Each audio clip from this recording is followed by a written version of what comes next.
El Salmo 29, si usted tiene su Biblia abierta, por favor, el Salmo 29 ha sido considerado el más antiguo de todos los salmos. Y seguramente usted se preguntará, debido a qué los eruditos bíblicos consideran que es el más antiguo, porque utiliza un patrón arcaico de enseñanza que es la repetición. Bueno, algunos dirían que es arcaico, pero en la didáctica tradicional nosotros todavía nos tocó aprender muchas cosas a través de la repetición. Eran muy célebres aquellas planas que nos dejaban acerca de una letra o acerca de una palabra, y eran una buena cantidad de páginas repitiéndola hasta que lo aprendíamos. Bueno, los eruditos bíblicos consideran que el Salmo 29 utiliza este patrón arcaico de repetición, y vamos a descubrir por qué razón ellos lo ubican de esa manera. Después de la invitación de alabanza, que son los primeros dos versículos, los versículos 3 al 9 hacen una descripción poética de una tormenta, lo que es una tormenta. Yo diría que es una descripción dramática de lo que es una tormenta. Hace unos días, en dos ocasiones, la semana pasada y esta semana me parece, hubieron pequeñas tormentas, un tornado ligero que en alguna de las colonias populares de nuestra ciudad hizo mucho estrago. Y me hizo pensar del Salmo 29, porque aquí describe lo que una tormenta hace. Los versículos 3 al 9. Se atribuye en el versículo 9 la entronización de Yahvé como el Rey de reyes y Señor de señores, y la exclamación que utiliza el salmista es reina, reina. Es decir, esa expresión indica la afirmación del reinado de Yahvé. De igual manera, en el versículo 10 habla de el reinado del Señor. Iniciamos en esta porción de la palabra. Los primeros dos versículos son una invitación a la alabanza. En la versión Reina Valera dice, 1960, tributad a Jehová, oh hijos de los poderosos, dad a Jehová la gloria y el poder. Dad a Jehová la gloria debida a su nombre, adorad a Jehová en la hermosura de la santidad. Y en la Nueva Versión Internacional dice, tributen al Señor, seres celestiales, y tributen al Señor la gloria y el poder. Tributen al Señor la gloria que merece su nombre, póstrense ante el Señor en su santuario majestuoso.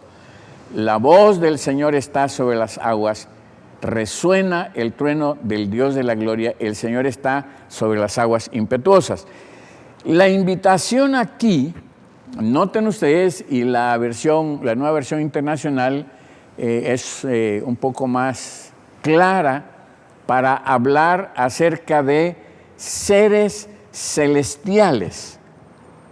Se puede entender a estos seres celestiales como ángeles, o consideran los eruditos bíblicos que sería como un concilio divino. Ángeles, arcángeles, querubines, es decir, estarían ahí representados los miembros de un concilio divino. Y los invitados reconocen la gloria y la fuerza de Jehová. En otras palabras, el llamado del salmista a estos seres celestiales, o, como dijera la Reina Valera, hijos de los poderosos, esta invitación es a reconocer la absoluta soberanía de Yahvé, la absoluta soberanía de Jehová, la absoluta soberanía de Dios. Y ambos atributos, la gloria y la fuerza, están asociados en el reino de Dios.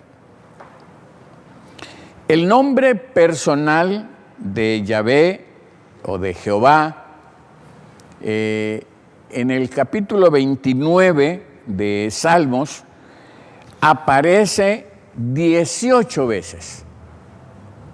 Cuando leí esto, me di a la tarea de contarlas, y sí, hay 18 veces en las que se hace énfasis en la gloria de Dios y la fuerza de Dios, y por supuesto, esta gloria y esta fuerza traen el favor de Dios para su pueblo. Bueno, en 18 ocasiones aparece esta expresión de la palabra. El imperativo adorad revela también la soberanía de Dios. Significa literalmente arrodillarse ante un monarca, arrodillarse ante un rey. Y no es muy claro para los eruditos bíblicos utilizar la palabra adorar a Jehová en la hermosura de la santidad. En la Nueva Versión Internacional dice: tributen al Señor la gloria que merece su nombre, póstrense ante el Señor en su santuario majestuoso. El honor que merece su nombre. En otras versiones utilizan, en lugar de santidad, utilizan esplendor sagrado. Y está hablando de la actitud apropiada de un rey o el vestido propio de aquellos llamados a glorificar a Dios. Y en este caso hablan de la hermosura de la santidad. Los versículos 3 al 9, aquí es donde encontramos nosotros que 7 veces aparece el nombre de Jehová, Yahvé, y 7 veces aparece particularmente la voz de Yahvé. Miren lo que dice en la Reina Valera del 3 al 9. Voz de Jehová sobre las aguas, truena el Dios de gloria, Jehová sobre las muchas aguas. Voz de Jehová con potencia, voz de Jehová con gloria, voz de Jehová que quebranta los cedros. Quebrantó Jehová los cedros del Líbano, los hizo saltar como becerros, al Líbano y al Sirión como hijos de búfalos. Voz de Jehová que derrama llamas de fuego, voz de Jehová que hace temblar el desierto, hace temblar Jehová el desierto de Cades. Voz de Jehová que desgaja las encinas y desnuda los bosques. En su templo todo proclama su gloria. Si usted contó, aparece 7 veces. Y usted sabe que en la Biblia el número 7 es símbolo de plenitud, es símbolo de perfección. Así que la fuerza de Jehová representa por 7 veces la voz. La fuerza de Jehová se manifiesta en la voz, y esta voz es todopoderosa. Traducen algunos, en lugar de decir la voz de Yahvé, aparece como la palabra trueno, trueno. Y aquí en algunas versiones van a traducirlo de esa manera, el trueno de Jehová, la voz de Jehová. En el versículo 3, las aguas podrían referirse a es una referencia al mar Mediterráneo. Allí la tormenta cobra fuerza antes de entrar a las costas de Palestina. O tal vez podría mencionarse, como al inicio se habló de seres celestiales, podría hablarse también o referirse a aguas cósmicas que a la luz de la palabra son las aguas que están arriba y abajo de la tierra. En otras palabras, tenemos que decir que los versículos 3 al 9 de este Salmo 29 expresan los efectos de la tormenta que han de ser comprendidos como testimonio de la soberanía de Yahvé en toda la creación. Los dos adjetivos que se mencionan describen la voz y la connotación es soberanía.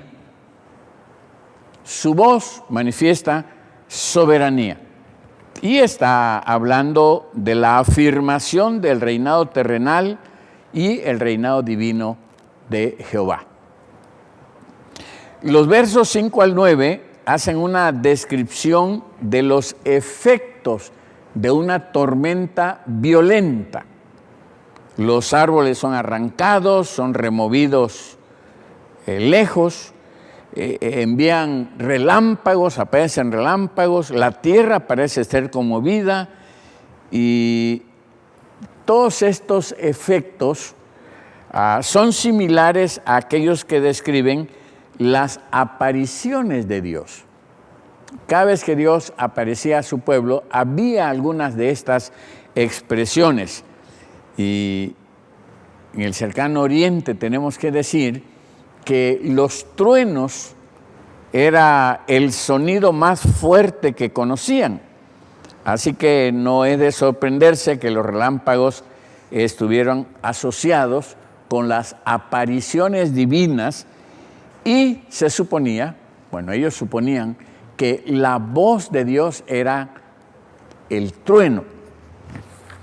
Aquí los seres celestiales interpretan esta exhibición de poder como testimonio de la soberanía de Jehová sobre todas las cosas.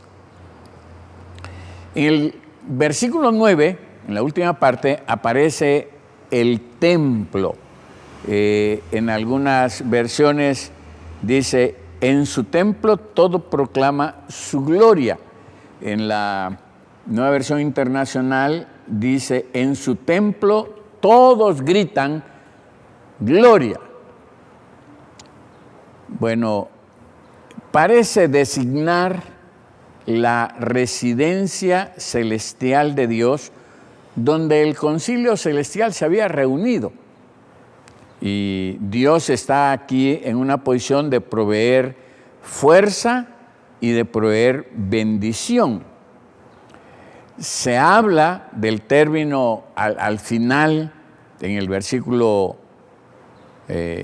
último, versículo 11, dice, el Señor fortalece a su pueblo, el Señor bendice a su pueblo con la paz. Y en la Reina Valera dice, Jehová dará poder a su pueblo, Jehová bendecirá a su pueblo con paz. Y el término hebreo aquí es shalom, que en algunas versiones también se traduce como prosperidad. Bueno, el salmista a lo que está llevando a través de toda esta manifestación extraordinaria en la tormenta es decir que el deber de Jehová, el Rey Celestial, es procurar la paz para toda la creación. Así como los reyes se interesaban en que sus súbditos pudieran vivir en paz, ahora corresponde a Jehová proveer paz para toda su creación. Concluyamos. El Salmo 29 es una maravillosa confesión del mensaje que se halla en el corazón del salterio, del himnario, diríamos nosotros, de la colección de salmos, pero que también se encuentra en los evangelios. Y la declaración maravillosa aquí es, el Señor reina. Y habla de una manera elocuente de lo que los cristianos afirmamos cada vez que decimos el Padre Nuestro. En la versión extensa, en la versión larga, terminamos diciendo, porque tuyo es el reino, el poder y la gloria. Entonces ahí reconocemos el reinado de Dios sobre nosotros y estamos reconociendo el poder del Señor. La tentación, por supuesto, para nosotros el día de hoy es creer que los seres humanos tenemos el control y que nuestro esfuerzo puede darnos seguridad. Pero tenemos que decir que aunque el Salmo 29 no es necesariamente anticiencia o antitecnología, sí manifiesta, indica los límites definidos para ambos. De manera similar, nuestra fuerza, que podemos incluir nuestro conocimiento científico, nuestras capacidades tecnológicas, tenemos que reconocer que son dones de Dios, no simplemente resultado de la búsqueda y capacidad humanas. De esta manera, cuando llegamos al versículo 11 y llegamos a Shalom, que puede traducirse como paz, como bienestar, como prosperidad, como seguridad, la paz no comienza con nuestros esfuerzos, sino con la apertura a la demanda de Dios sobre nosotros y de los caminos que Dios nos ha dado. La paz llega cuando nosotros nos sometemos a la dirección de Dios en nuestra vida, al cuidado amoroso de Dios de nuestra vida. La segunda enseñanza de las tres que quiero dejarles como conclusión es que es innecesario decir que el ver al mundo como la esfera de la soberanía de Dios, en lugar de verlo como la arena del progreso humano, tendría profundas implicaciones en la ecología y en la economía. Miren, ¿cómo vemos nosotros el mundo? ¿Lo vemos como el lugar donde Dios es soberano o lo vemos como el lugar donde pretendemos que el progreso humano se manifiesta? Este último pensamiento deja mucho que desear, porque cuando actuamos como si nosotros realmente fuéramos los que tenemos el control de la naturaleza, los resultados son desastrosos.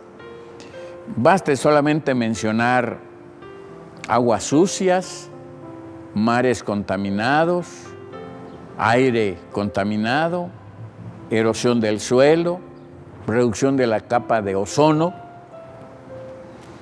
la desigualdad en la distribución de la tierra, de los recursos humanos, las ciudades teniendo tantos efectos negativos. Nosotros realmente tenemos que llegar a la conclusión de que tenemos que estar bajo la soberanía de Dios para que realmente nuestra situación sea diferente, para que tengamos una mentalidad ecológica y cuidemos la naturaleza que Dios nos ha dado. El Salmo 29 se convierte entonces en un llamado a entregar el control a la soberanía de Dios. La fuerza permanente y la paz que se deriva del clamor de los seres celestiales y de los humanos, gloria, viene a ser para nosotros la bendición del Señor cuando estamos bajo la soberanía de Él. Si parafraseáramos nosotros la primera respuesta del Catecismo Menor de Westminster, dice: el principal fin de la humanidad es glorificar a Dios y regocijarse en Dios por siempre. Obviamente esta afirmación es un reto monumental en medio de una cultura que nos enseña que nuestro principal objetivo es regocijarnos por nosotros mismos. Realmente el Catecismo Menor de Westminster nos recuerda que el principal fin de la humanidad es glorificar a Dios y regocijarse en Dios siempre. Es mejor regocijarse en el Señor que regocijarnos en nosotros mismos. Finalmente, el movimiento del Salmo 29, si ustedes comienzan a ver del versículo 1 al versículo 11, comienza con la proclamación de la gloria de Dios y en el versículo 11 habla sobre la paz que Dios da a su pueblo. Esto nos recuerda lo que Lucas capítulo 2, a partir del versículo 14, nos dice acerca del nacimiento de Jesús. El nacimiento de Jesús es el evento universal en el cual Dios se hace carne y habita entre nosotros. El reinado universal de Dios se manifiesta. Y inmediatamente después, el siguiente relato que Lucas menciona en el capítulo 3, versículo 22, es cuando el Señor Jesús es bautizado y se escucha una voz que dice: este es mi Hijo amado en el cual tengo mi complacencia. Es la manifestación pública de Jesús como la persona que proclamaría y encarnaría las buenas nuevas del reino de Dios. Diríamos que para el Nuevo Testamento, amados hermanos y hermanas, Jesús llega a ser la última encarnación del reino, del poder y la gloria de Dios. En Jesús se manifiesta el reino de Dios en favor de nosotros. De hecho, el que preparó el camino mencionó: el reino de los cielos se ha acercado. ¿Y en cómo se ha acercado? En la persona de Jesús. Si le parece bien, quiero terminar leyendo el capítulo 29 de Salmos en la Nueva Versión Internacional. Tributen al Señor, seres celestiales, y tributen al Señor la gloria y el poder. Tributen al Señor la gloria que merece su nombre. Póstrense ante el Señor en su santuario majestuoso. La voz del Señor está sobre las aguas. Resuena el trueno del Dios de la gloria. El Señor está sobre las aguas impetuosas. La voz del Señor resuena potente. La voz del Señor resuena majestuosa. La voz del Señor desgaja los cedros, desgaja el Señor los cedros del Líbano. Hace que el Líbano salte como becerro y que el Hermón salte cual toro salvaje. La voz del Señor lanza ráfagas de fuego. La voz del Señor sacude el desierto. El Señor sacude el desierto de Cades. La voz del Señor retuerce los robles y deja desnudos los bosques. En su templo todos gritan gloria. El Señor tiene su trono sobre las lluvias. El Señor reina por siempre. El Señor fortalece a su pueblo. El Señor bendice a su pueblo con la paz. Y es mi deseo personal, amados hermanos, que en esta nueva semana el Señor traiga a nuestro corazón, traiga a nuestra familia seguridad y paz. Pero que a su vez nosotros estemos dispuestos a glorificar su nombre, a darle gloria a Él por todo lo que hace en favor de nosotros. Y seguramente que será un tiempo de regocijo. Que el Señor esté a nuestro lado, que el Señor esté con nosotros, el Señor nos guarde y nos proteja con su mano poderosa y que nosotros siempre adoremos y glorifiquemos su nombre. Terminemos nuestro tiempo de estudio de la palabra orando al Señor y dando gracias por la bendición de contribuir para su obra con diezmos, ofrendas y primicias y entregarle al Señor lo que es de Él. Oremos. Padre, te bendecimos por proveer todos los recursos necesarios para nuestra vida y nuestra familia.